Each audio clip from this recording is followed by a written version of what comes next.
আপনারা তো তারেক জিয়ার জন্য জিব্বা দিয়ে রাস্তা পরিষ্কার করে ফেলতেছেন, তাহলে আমাকে কেন দিবেন না? Why not? বহুত বড় বড় অফিসাররা আদর্শে পাশে অফিসে পরে আমাদের যাইয়া আমরা কিছু বলি নাই। আপনারা দেশটাকে পরিকল্পিতভাবে ধ্বংসের দিকে নিয়ে যাচ্ছেন, আবার পরিকল্পিতভাবে ধ্বংস করতেছেন আপনি। ভাই উনি হলো এই আসনের হলো এমপি ক্যান্ডিডেট, ঠিক আছে? কোন দলের স্যার? জামাত ইসলামী। জামাত ইসলামী। বুঝতে পারছি স্যার, আমাদের ক্যান্টনমেন্টের নিরাপত্তার সাথে ক্যান্টনমেন্টের গান নিয়ে না আপনারা তো ওখানে গান নিয়ে বসে আছেন, আপনারা জিব্বা দিয়ে চাইতে ফেলতেছেন তারেক জিয়ার জন্য। আমরা কেন চাইতে পারবো না? আমাদের স্যার এটা আমাকে বলে তো ইয়া হবে না যে স্যার এটা স্যার আপনি এই হিসেবে দেশটাকে পরিকল্পিতভাবে ধ্বংসের দিকে নিয়ে যাচ্ছেন, আবার পরিকল্পিতভাবে ধ্বংস করতেছেন আপনারা। দিস ইজ টোটালি দেশটাকে টোটালি সেনাবাহিনী কিছু অফিসার, আমি আপনাদের তো যাওয়া নিষেধ করি না স্যার। হচ্ছে বাংলাদেশের সেনাবাহিনীকে আপনারা বিতর্কিত করতেছে, সরাসরি ডিসক্রিমিনেশন করতেছেন আপনি। একেবারে সরাসরি। আমি পরিকল্পিত সেনা প্রধানের সঙ্গে কথা বলবো। স্যার বলতে পারেন স্যার, হ্যাঁ আপনি কথা বলেন। কেন তো আমার গাড়ি আটকে রাখবেন কেন আপনি? আমি তো স্যার আপনাকে না আপনি তো আটকে রাখছেন। আমি তো স্যার আপনাকে যাইতে দিলাম স্যার, আমি তো আপনাকে আপনারা আমাকে একটু সহযোগিতা করবেন। আমার টোটাল সেনাবাহিনী এদেশের সম্পদ, এই সম্পদকে আপনারা বিতর্কিত করতেছেন আপনাদের ব্যক্তি স্বার্থে। স্যার একটু স্যার ব্যক্তি স্বার্থে করতেছেন, ব্যক্তি স্বার্থে সরকারকে এই প্রশাসনকে আপনারা বিতর্কিত করতেছেন। একটু আমাকে সময় দেন স্যার। মানে আরেকটার জন্য একটা মোটরসাইকেলটা মেরে দিয়ে চলে গেছিল। এটা ডিসঅ্যাপয়েন্টিং সিচুয়েশন করে সারা দেশে খুব তাড়াতাড়ি আপনাদের জন্য দেশটা বিশৃঙ্খলা হবে।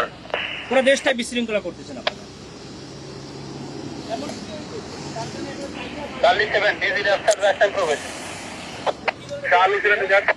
স্যার আসসালামু আলাইকুম স্যার, কপাল নিজাম সালিনান থেকে স্যার।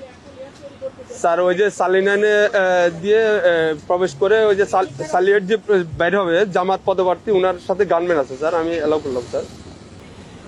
এমপি পদপ্রার্থী, সংসদ পদপ্রার্থী, ওনার সাথে গানম্যান আছে স্যার। আমি তারেক জিয়ার প্রতিদ্বন্দ্বী ডাক্তার এস এম খালেদুজ্জামান বলেন স্যার ওই যে বলেন তারেক জিয়ার প্রতিদ্বন্দ্বী 17 আসনে স্যার ওইটাই উনাকে বললাম স্যার, উনি আমার সাথে কথা বলাইতেন। আচ্ছা স্যার একটু কথা। হ্যালো আসসালামু আলাইকুম, আমি doctor S M Khaleduzzaman, Dhaka 17 আসনের জামাত ইসলামী। না কিন্তু আপনারা তো তারেক জিয়ার জন্য জিব্বা দিয়ে রাস্তা পরিষ্কার করে ফেলতেছেন, তাহলে আমাকে কেন দিবেন না? Why not? আপনি শোনেন, আপনার নাম কি বললেন? আপনি দেশটাকে পরিকল্পিতভাবে আমাদের মধ্যে এটা কেওয়াস সৃষ্টি করতেছেন আপনারা। নো নো নো নো, কেন নয়?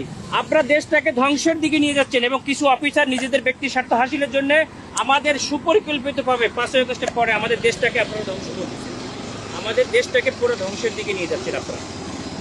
আমি সেনা প্রধানের কাছে এটা কমপ্লেইন করতে চাই। আপনাদের অফিসারের সঙ্গে আমি কথা বলতে চাই। স্যার বডি ক্যামেরা অন আছে স্যার। আমাদেরকে নিরাপত্তা দিচ্ছে, আমাদেরকে নির্বাচন কমিশন থেকে নিরাপত্তার জন্য দিচ্ছে গানম্যান, আবার আপনি আমাকে যাইতে দেবেন না কেন? স্যার আসসালামু আলাইকুম স্যার। অত্যন্ত সুপরিকল্পিতভাবে আমাদের দেশটাকে ধ্বংস করা হচ্ছে, খুবই পরিকল্পিতভাবে। স্যার বলছি স্যার। আমরা এটা নির্বাচন কমিশনকে জানাতে স্যার আসসালামু আলাইকুম ভিডিও করো, আমাদের গাড়িতে আটকে তোমরা ভিডিও করো, এটা ভিডিও করো যে আমাদের গাড়িটা এখানে। স্যার সরি স্যার, এখানে ক্যামেরাম্যানে ভিডিও করা যাবে না কেন? স্যার। আপনারা তো ভিডিও করছেন কেন? আমরা তো অধিকার আছে স্যার। কেন করবেন? আপনারা দেশটাকে পরিকল্পিতভাবে কেন ধ্বংসের দিকে নিয়ে যাচ্ছেন বাবা? অনেক মানুষ রক্ত দিয়েছে, আপনার কথা বুঝতে পারছি স্যার। মানুষ রক্ত দিয়েছে, আপনারা আর রক্ত নিয়েন না আল্লাহর রাস্তে। দেশটাকে সেনা প্রধান অত্যন্ত ঐতিহাসিকভাবে দেশটাকে এভাবে রক্ষা করছে। স্যার আমি তো আপনাকে যাইতে নিষেধ করি না স্যার। হ্যাঁ আমি তো আপনাকে বলছি আপনি যান স্যার, কিন্তু আমাদের ক্যান্টনমেন্টে গান নিয়ে অস্ত্র নিয়ে ঢুকা নিষেধ। এটা স্যার এটা আপনাকে কেন দিচ্ছি? ক্যান্টনমেন্টের জন্য না স্যার, ক্যান্টনমেন্টের জন্য আমরাই নিরাপত্তা দিচ্ছি পার আপনাকে হয়ে যাবো বলছি, আমরা তো পার হয়ে যাবো স্যার। এটা ঠিক আছে, পার হয়ে যাবো। আমার কথা ভিতরে কোনো প্রবলেম হয়ে থাকে তাহলে আপনার এই ড্রাইভারটা ক্যান্টনমেন্ট নেবে। এরপরে কে দেখবে? এরপর স্যার আপনি ওই ক্যান্টনমেন্ট পার হওয়ার পরে আপনার গানম্যান থাকবে স্যার। আমার এখান থেকে আমি থাকবে না, তখন আপনার দল দিয়ে পিটাইবেন আর আপনারা অন্য দল দিয়ে পিটাই আপনাদের দেখবেন। ক্যান্টনমেন্টের ভিতরে তারেক জিয়ার সঙ্গে তো আপনারা হাজার হাজার রক্ত নিয়ে যাচ্ছেন, কেন নিয়ে যাচ্ছে? স্যার এটা এখন আমি আপনাকে জবাবটা আমি দিতে পারতেছি না। কেন পারবেন না? আপনার যদি আপনি যদি কোনো সমস্যা, তো প্রশাসনের লোক, আপনাকে জবাব স্যার দিতে বুঝতে হবে। আমাদের যদি কোনো থাকে, আপনার যদি কোনো কমপ্লেন থাকে, আপনি তো স্যার বললেন যে আমাদের স্যারের সাথে কথা বলবেন। আপনি কথা বলেন স্যার, আমি তো আপনার ওই ইয়াটা দিতে পারবো না। আমরা পারবো না, এটা অসহায়ত্ব প্রকাশ কেন? স্যার এটা তো আমার যেটা নিয়ম স্যার, রুলস। আপনারা পরিকল্পিতভাবে দ্বিচারিতা কেন করবেন?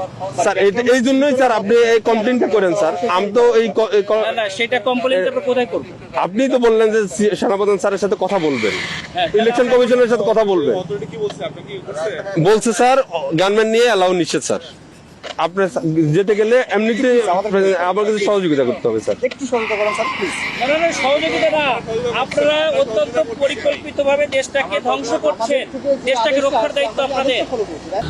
এই যে এই রুলস গুলা আপনাকে ফলো করতে হবে স্যার। আমরা আমরা স্যার ক্যামেরা অন আছে স্যার, ক্যামেরাটা একটু অফ রাখতে হবে। মোবাইলে আপনার ইয়াতে রাখেন, আপনার দুধ কথা বললেন, সমস্যা নাই স্যার। মোবাইল হাতেও রাখা যাবে না।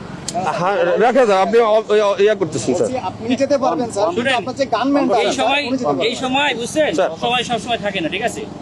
আপনাদের স্যার। সময় সবসময় সমান যায় না। Sir, sir. বহুত বড় বড় অফিসাররা স্যার। পা ধরছে, পাশে অফিসে পরে আমাদের যাইয়া, স্যার। আমরা কিছু বলি নাই। স্যার আমরা এরকম কুকুরের মতো পাচাটা হই নাই, স্যার ঠিক আছে? স্যার স্যার এটা তো আমাদের তো বাইরের এরিয়া, এটা সিভিল এরিয়া, এটা তো এখন আমি সিভিল বাইরে এরিয়া। যেয়ে কি করবো? তাহলে আমার গাড়ি নিয়ে এখন ব্যাক করে দিন, আমি ব্যাক খেয়ে চলে যাই। স্যার ঠিক আছে স্যার। স্যার